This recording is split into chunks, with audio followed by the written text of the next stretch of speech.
لا شريك له ونشهد أن سيدنا محمدا عبده ورسوله أما بعد فأعوذ بالله من الشيطان الرجيم بسم الله الرحمن الرحيم من عمل صالحا من ذكر أو أنثى وهو مؤمن فلنحيينه حياة طيبة ولنجزينهم أجرهم بأحسن ما كانوا يعملون.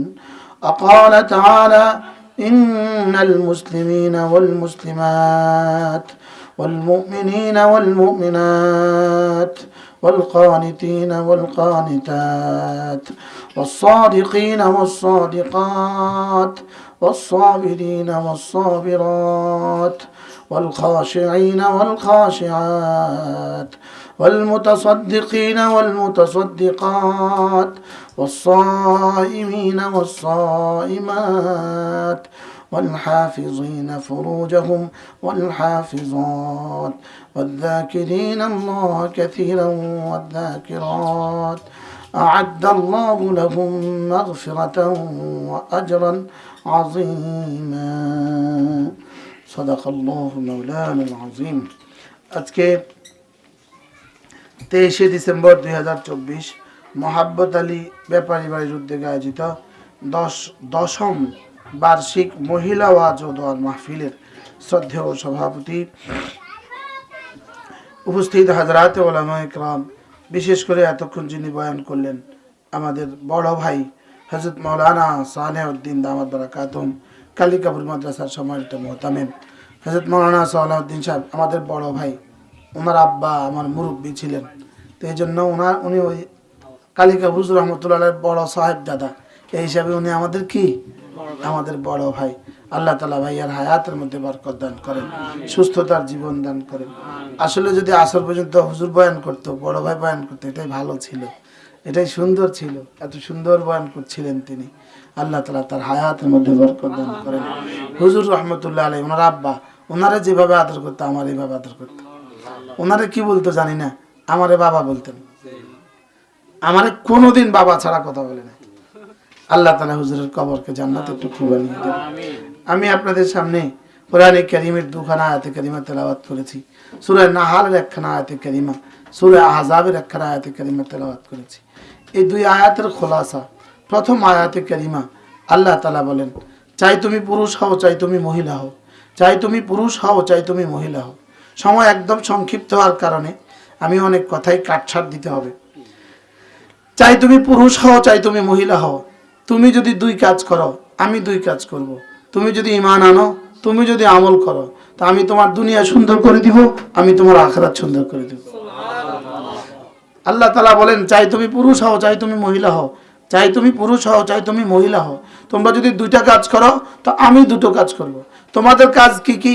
তোমরা ঈমানটা বানাবা, দুই নাম্বার কি আমলটা করবা, আমলটা সুন্দর করবা, দিলটাকে সুন্দর করবা, শরীরটাকে সুন্দর করবা। সুবহানাল্লাহ বলো কি ভাই, দিলটাকে সুন্দর করবা, দিলে আমাকে রাখবা, শরীরে আমার হুকুম রাখবা, আমার নবীজির তরিকা রাখবা, দিলে আমাকে রাখবা।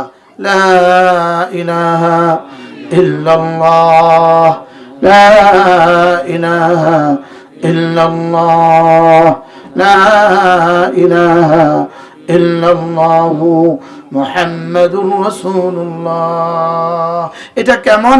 এটা হলো এমন, যেমন ধরেন 25 বছরের কোনো যুবক, 20 বছরের কোনো মেয়ে, এদের দুজনের বিয়ে হয়ে গেল। এই যুবক জীবনে কোনোদিন এই মেয়েকে চিনতো না, এই মেয়ে যুবককে জীবনে কখনো চিনতো না, জীবনে নামও শুনে নাই, গ্রামের নামও শুনে নাই।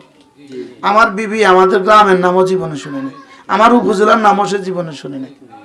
ঠিক তাইলে বিয়ে তো হয়ে গেল। বিয়ে হওয়ার পরে ওকে জিজ্ঞেস করছি গিয়া, আমরা তোমাকে অমুকের কাছে বিয়ে দিচ্ছি, তুমি কি রাজি আছো? তো সে বলছে জি জি, আসতে বলছে জি, অথবা আলহামদুলিল্লাহ, অথবা মুচকি হেসে দিছে, অথবা চুপ থাকছে। তো এই মেয়ে বলছে জি। এখানে যারা বিবাহিত আছেন সবাই তো মনে মনে হাসতে আছে যে হ আমরাও তো কইছিলাম জি। আর মসজিদে হুজুরে কি বলছে? তুমি বলো আমি কবুল করিলাম। তো সে বলছে ওমা তুই তো এখন কবুল করস,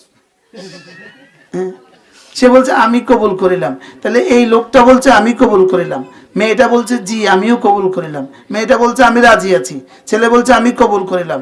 এবার বলুন তো দেখি, আমি রাজি আছি, এই রাজি আছির ভিতরে তার জীবনের কি কি আছে? এখন পুরুষের জীবনের সমস্ত চাহিদা পুরা করা, সমস্ত হালাল চাহিদা পুরা করা, সমস্ত খেদমাতের আঞ্জাম দেওয়া এই মহিলার উপরে জিম্মাদারি কিনা? আর ঠিক তেমনি ভাবে আমি কবুল করলামের মধ্যে এই মেয়ের জীবনের সমস্ত চাহিদা পুরা করা এই পুরুষের জিম্মাদারি কিনা? তাহলে এখন যেমন জির মধ্যে যেমন হাজারো ডিউটি আছে, কবুল করলেমের মধ্যে যেমন হাজারো ডিউটি আছে, ঠিক তেমনি ভাবে লা ইলাহা ইল্লাল্লাহর মধ্যে মুহাম্মাদুর রাসূলুল্লাহর মধ্যে হাজারো ডিউটি আছে। কি ভাই? তাহলে আমি কবুল করলাম এটা হলো লা ইলাহা ইল্লাল্লাহ, আমি কবুল করলাম এটা হলো মুহাম্মাদুর রাসূলুল্লাহ। এবার 5 ওয়াক্ত নামাজ পড়া এটা হলো ডিউটি, এটা হলো কি বলেন? ডিউটি। এবার রমজান মাসে রোজা রাখা এবার ডিউটি। এখন আমি কবুল করলাম বললো, পরে বললো যে মশারি কাটা দাও, পারবো না। দ্বিতীয় দিন বললো চা খাওয়া, বলে পারবো না। তৃতীয় দিন বলছে ঘরটা ঝাড়ু দাও, বলতেছে পারবো না। এবার বলুন তো দেখি, যদি এভাবেই হয় তাহলে এই বিয়ে কয়দিন টিকবো? এবার বিবি বলতেছে আমার শাড়ি ছিঁড়ে গেছে, শাড়ি আনবা, পুরুষে বলে আমি পারবো না। জুতা ছিঁড়ে গেছে, আমার জন্য জুতা আনবা, বলে আমি পারবো না। বলেন এবার যদি এভাবে চলতে থাকে এই সংসার কেমন হবে? টিকবে না। তো এই সংসার যদি না টিকে, এখন লা ইলাহা ইল্লাল্লাহ পড়ছি, নামাজ পড়লাম না, তো এই সংসার টিকবে কেমনে? আমি বুঝাইতে পারলাম না তো মনে হয়? সহজ না কঠিন বলেন? তাহলে জি কবুল করলামের মধ্যে কি কি আছে? স্বামীর জীবনের সমস্ত চাহিদা। এবার পুরুষ কবুল করলামের মধ্যে কি কি আছে? মহিলার জীবনের সব চাহিদা। তাহলে লা ইলাহা ইল্লাল্লাহ, লা ইলাহা ইল্লাল্লাহ মুহাম্মাদুর রাসূলুল্লাহ। জি আল্লাহ আপনাকে মাবুদ হিসাবে মেনে নিলাম, মুহাম্মদ সাল্লাল্লাহু আলাইহি ওয়াসাল্লামকে রাসূল হিসাবে মেনে নিলাম। এর অর্থ আল্লাহ আজ থেকে আপনি যা যা বলবেন সব করব, আপনি যা যা ছাড়তে বলবেন সব ছেড়ে দিব। আল্লাহ ইয়া রাসূলুল্লাহ আপনি যা যা করে দেখিয়েছেন সে মতে সব করব, যা যা ছাড়তে বলেছেন সব ছেড়ে দিব। জি কবুল করিলাম।